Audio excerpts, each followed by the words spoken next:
नमस्कार दोस्तों, जय श्री कृष्णा, राधे राधे।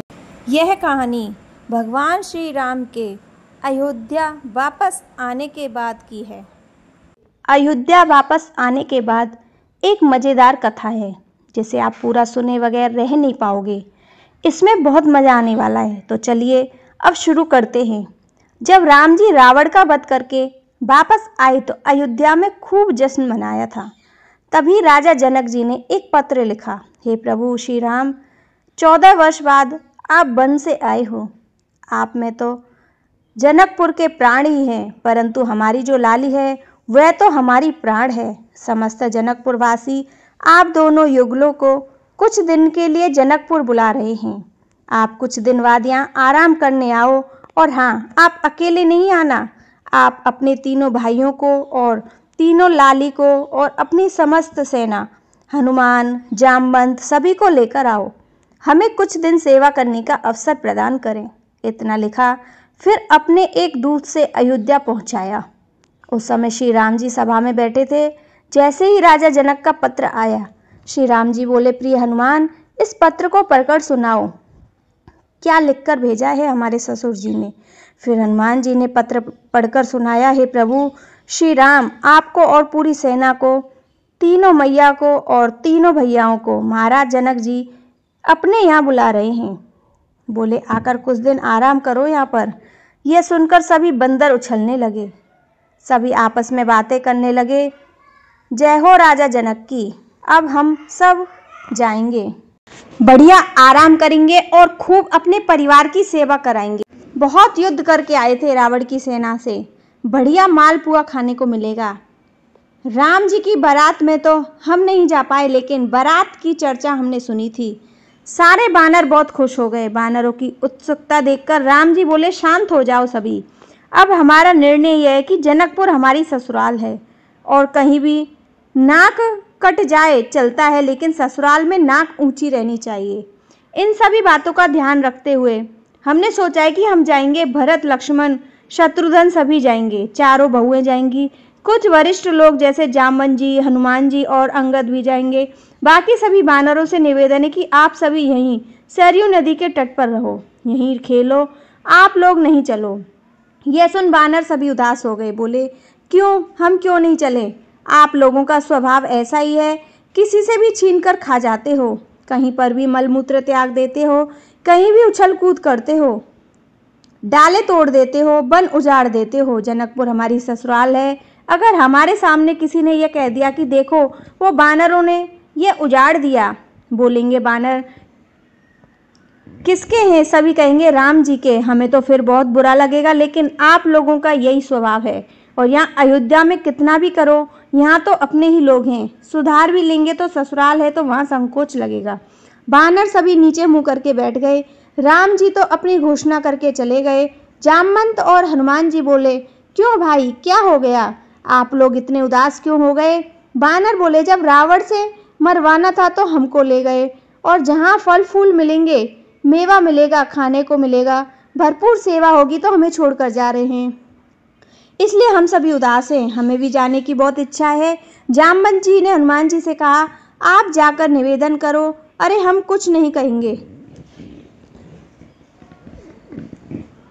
हमारे तो वह स्वामी हैं, उनकी आज्ञा हमारे लिए सर्वोपरि है। आप बड़े हो, आप जाकर बात करो। फिर जामवंत जी राम जी के पास गए। बोले, सब बानर बहुत उदास हो गए हैं, आप ऐसा मत करो प्रभु, मैं जिम्मेदारी लेता हूँ, एक पत्ता भी किसी वृक्ष का नहीं टूटेगा। आपके ससुराल की एक भी चीज़ यहाँ से वहाँ नहीं होगी, हमारी गारंटी है। राम जी बोले, देखो 100, 200, 300 बंदर नहीं, करोड़ों बंदर हैं, आप किस किस को संभालोगे? प्रभु, वह हमारी जिम्मेदारी है। मैं वचन देता हूँ, आपके ससुराल में एक बात की भी ऐसी कुछ भी दिक्कत नहीं होगी जिससे आपको संकोच हो। राम जी बोले, ठीक है, आपकी जिम्मेदारी है। फिर जामवंत जी बाहर आए और सभी से बोले, राम जी राजी हो गए सभी को ले जाने के लिए। इतना सुर बंदर फिर से उछल पड़े, जय हो राजा रामचंद्र की, जय हो जामवंत जी की। लेकिन सभी ध्यान से सुनो, मेरी जिम्मेदारी है, मैंने जिम्मेदारी ली है कि एक पत्ता भी नहीं टूटना चाहिए जनकपुर के किसी वृक्ष का। बानर बोले, हाँ बिल्कुल ठीक रहेगा, हम कुछ भी नहीं करेंगे, आज्ञा करो, कैसे चलना है? सुनो, मेरे पीछे से पूछे बगैर कुछ नहीं करना। जब मैं बोलूँ तभी कुछ बोलना, मेरे से पूछे बिना कहीं पर बैठना भी नहीं, और जब मैं चलूँ तो चलना, और जब मैं सोऊं तो सोना। मतलब सीधा है, जैसा मैं करूँ वैसा ही करना। सभी वानरों ने हामी भर ली। इधर राम जी को विश्वास नहीं हो रहा था कि जामवंत जी इतने सारे बंदरों को कैसे संभालेंगे। उन्होंने कहा, जामवंत जी, हमें एक बार साबित करके दिखाओ कि सभी वानर आपकी बात मानेंगे। उन्होंने कहा, ठीक है प्रभु। जामवंत जी बाहर आकर एक जगह खड़े हो गए तो सभी बंदर उनके पीछे खड़े हो गए। जामवंत ने अपना उल्टा हाथ उठाया तो सभी वानरों ने अपना उल्टा हाथ उठा लिया। जामवंत जी हंसे तो सभी बंदर हंसने लगे। जामवंत जी खांसे तो जिन बंदरों को खांसी भी नहीं आ रही थी तो वह जबरदस्ती खांस रहे थे। राम जी ने देखा तो खुश हो गए, बोले, ठीक है, अब चलते हैं जनकपुर। तुरंत पूरे अयोध्या ने तैयारी हुई। सभी वानरों के लिए जामवंत जी ने वस्त्र सिलाए।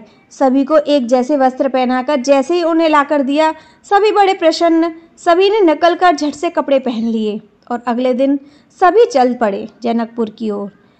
जिस भी नगर गांव से निकलते सभी पुष्प वर्षा कर रहे थे। विशाल सेना राम जी की चल रही थी। सबसे मजे की बात तो यह थी कि इस पूरी सेना का सबसे केंद्र बिंदु था वानरों की परेड। सभी के मुखिया थे जामवंत। बिल्कुल जामवंत को देख चलते। अगर जामवंत जी इधर उधर देखे तो सभी वानर भी उधर देखते।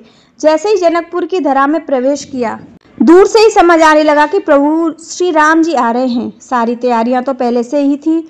आते ही बालकनी में खड़ी सभी मैया राम जी की बलैया लेने लगी। हमारे दामाद जी आए हैं। जैसे ही पूरे जनकपुर में वानरों ने प्रवेश किया, वानरों को देख उनकी ऐसी प्रशंसा। सभी वानर एक जैसे दिखे। जनकपुर की नारियां आरती की थाल लेकर सभी की आरती कर रही हैं, लेकिन वानर एक बार भी उनकी तरफ नहीं देखे। सभी जानते थे जामवंत जी सीधे जा रहे हैं, हमें भी सीधे चलना है। श्री राम जानकी सहित सभी का स्वागत हुआ। सभी को बैठाया गया। जनक जी सभी को देख आनंदित हो गए। बोले, प्रभु, पूरे जनकपुर में चर्चा है आपके वानरों की ऐसी सेना है। यही वानर ही हैं जो रावण की सेना को मार सकते हैं। इतने शिष्टाचार, इतने गंभीर। देखो, इतनी बड़ी सभा में करोड़ों वानर बैठे हैं। दूर बैठे जामवंत जी सिर हिलाए तो सभी सिर हिलाए। सभी बहुत दूर से चलकर आए हो। सभी के भोजन प्रसादी की व्यवस्था है। आप सभी आसन ग्रहण करें। सभी वानर चौकी पर बैठ गए। पहली बार वानर चौकी पर बैठकर खा रहे थे। सभी के लिए सोने की थाली, चांदी की कटोरी। सभी मन में बहुत खुश थे, लेकिन वानर थाली में नहीं देख रहे थे, सभी जामवंत को देख रहे थे। पूरी थाली में सभी प्रसाद रखा है।